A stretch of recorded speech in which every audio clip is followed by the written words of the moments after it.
Di Malaysia, kita harus akur bahawa perlembagaan itu is supremacy. Dan dalam perlembagaan itu, agama Islam adalah agama rasmi. Dan majoriti warga negara Malaysia adalah orang Melayu Islam. This we have to accept. Kenapa wujud all this masalah ISID, masalah ketidakpuasan, masalah kita rasa terpinggir? What is the cause of the problem? Apakah masalah dia itu? Kita selalunya talk about the situation. Kita tak go back to the source.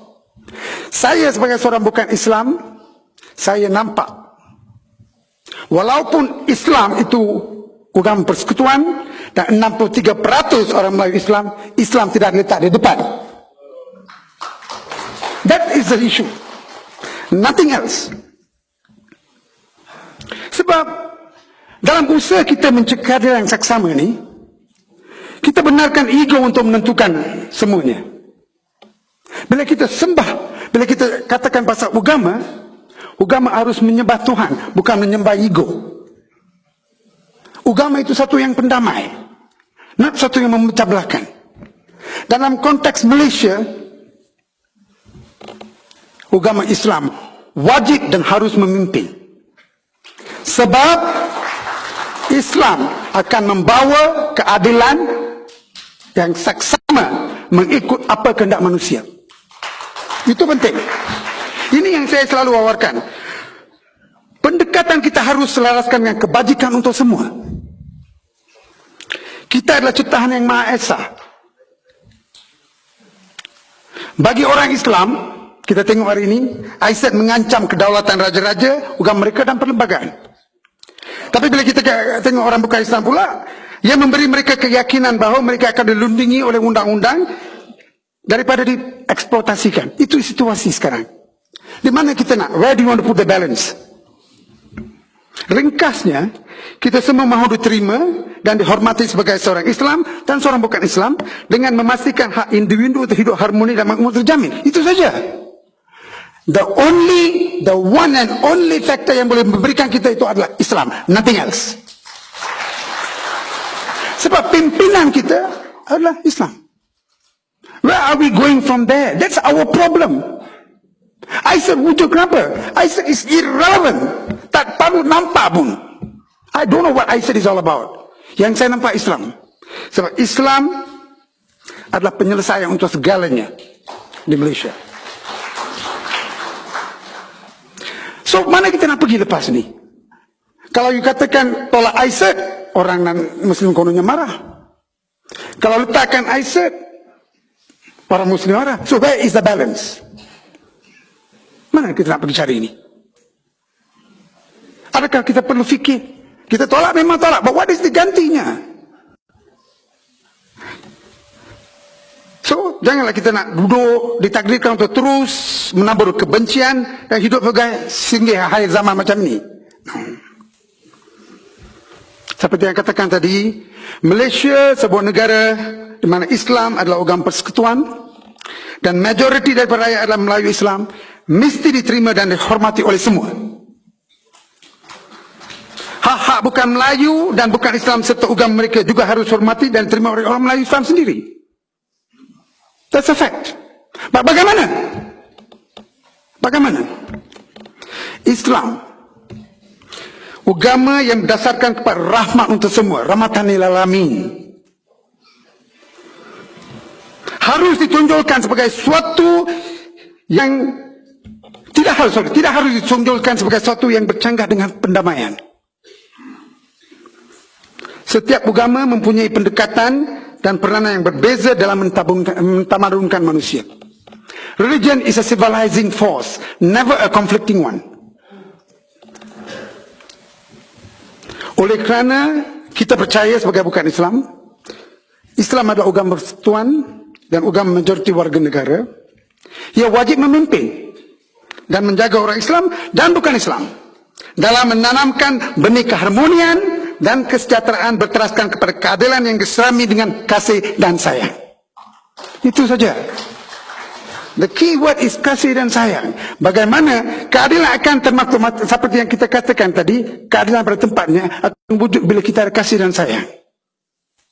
Itu penting. Tapi kalau lama kita tidak ada di kalangan kita sendiri, Islam dengan Islam pun banyak kebenciannya. Kita pun pening actually. Seriously, you have to understand our feeling tau. Kita duduk sini sokong hudud untuk orang Islam sendiri tolak hudud. Kita pun pening. Seriously, this is serious. This bukan satu yang saya nak katakan, no. So bila saya katakan pada orang bukan Islam, Islam wajib menjaga kita. Dia kata mana jaminannya? Oh, tanya pula. Where is the guarantee? Where is the guarantee? Kalau saya tanya, boleh orang Islam berikan saya satu jaminan bahawa Islam akan menjaga hak orang bukan Islam? I said tak akan menjaga. I said buatan manusia, buatan barat. No way. It's thrown out. Yang akan menjaga manusia adalah Allah Subhanahu wa ta'ala. Full stop. Dan di Malaysia, Islam. Jaminannya saya berikan.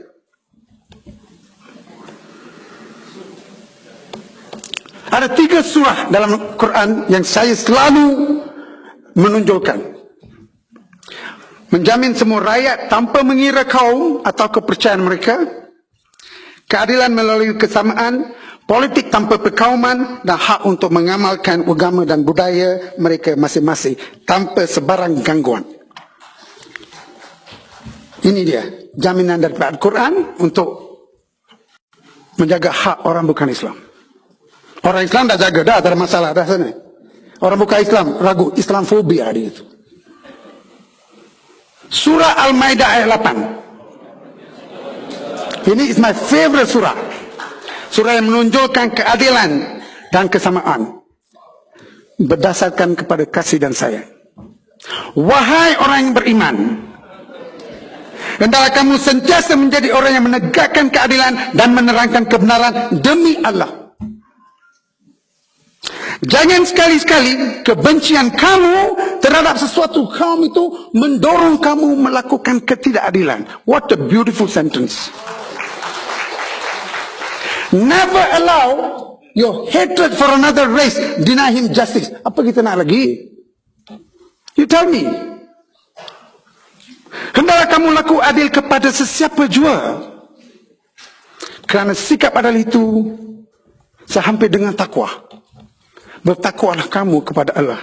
Kerana Allah mengetahui dengan mendalam apa yang kamu lakukan. Apa kita nak lagi? Apa I said? Throw it into the rubbish. So beautifully said. I can bet tidak kalangan orang Islam pun tahu pasal surah Al-Maidah ayat 8 ni. Kita kaji. Dr. Balani kaji Islam 10 tahun. 6,297 perkataan Al-Quran pun Adam melalui. Tetapi orang tanya, kenapa tak masuk Islam? Soalan cupu mas. Ramai orang, kawan-kawan saya, kenapa tak masuk Islam? Ada orang-orang di kalangan Islam juga yang menjadi musuh Islam pun tanya. Dia nak perli, you talk so much about Islam, why are you not a Muslim? Jawapan dia simple aja. Yang menjadikan saya seorang Islam atau tidak, Allah Subhanahu wa ta'ala. Bila masa sampainya, saya akan jadilah Islam.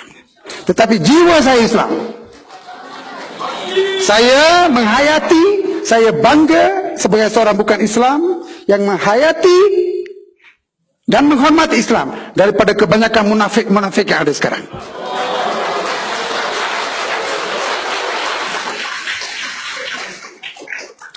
So that's end with keadilan. Politik tanpa perkauman. Kita tak suka perkauman. I tak mengatakan kita tak harus cinta bangsa. We love our race. Kita sayangkan Melayu, kita sayangkan India, kita sayangkan Cina. Tetapi jangan gunakan bangsa sebagai akidah perjuangan. Hancur bangsa. Islam wajib menjadi akidah perjuangan. Hidup Melayu tak jamin Islam selamat. hidup Islam, kita semua selamat. That is Islam. What is ISID? I'm not going to talk about it. It's a waste of time talking about ISID. Kalau setiap orang Islam mengkaji Quran, tak perlu kita dengar pasal ISID dah. Nobody will even want to listen to it.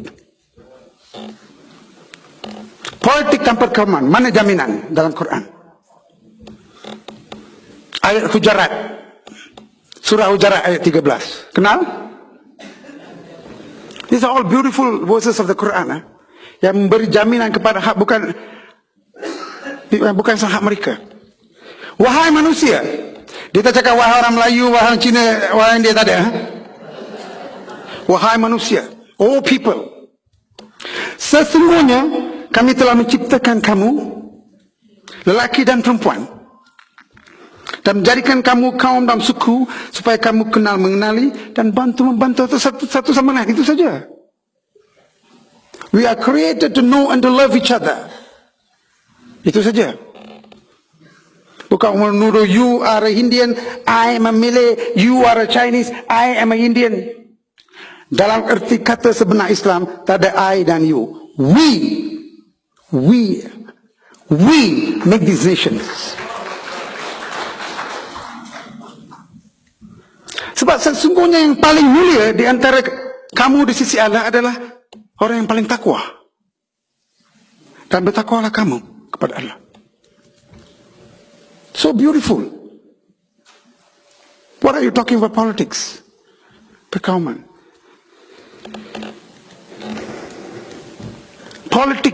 Racism is a fallacious doctrine. Suatu doktrin yang palsu. Harus dibuang daripada minda kita. So, finish political perkauman. Tak ada dalam Islam. Dan yang paling semua wah, kalau saya dengan Islam, saya bersama orang Islam, dia akan jadikan saya Islam, dan hak saya sebagai bukan Islam semua akan hancur. Sebelah sini pula cakap gitu.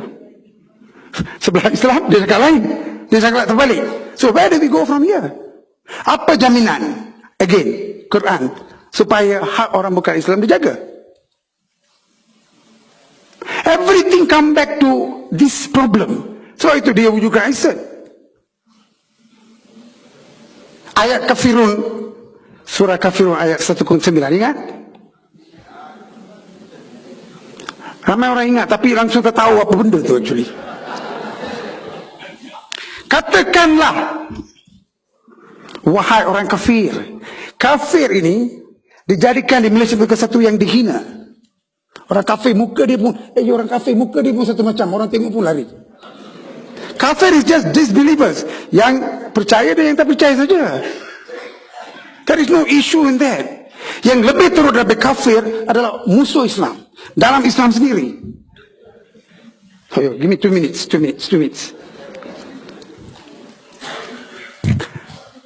Seorang kafir tak semestinya jahat, dan seorang Muslim tak semestinya baik. Lakum dinukum waladin.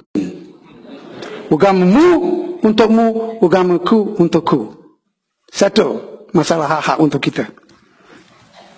So apabila pengikut-pengikut Islam mematuhi dan mencerminkan tindakan mereka berteraskan kepada ayat dan surat-surat di atas, orang-orang bukan Islam memahami kesan ayat tersebut tanpa sebarang prejudis. Ayat menjadi tidak relevan kerana Quran menggantikan ayat tanpa sebarang syarat untuk membawa keadilan dan kesamaan dalam erti kata yang sebenar. Agama adalah wahyu yang progresif, dan manusia diciptakan untuk mentamadunkan manusia ke arah kemajuan. Agama wajib menjadi tunggak kekuatan dan perpaduan, bukan yang mencelarukan.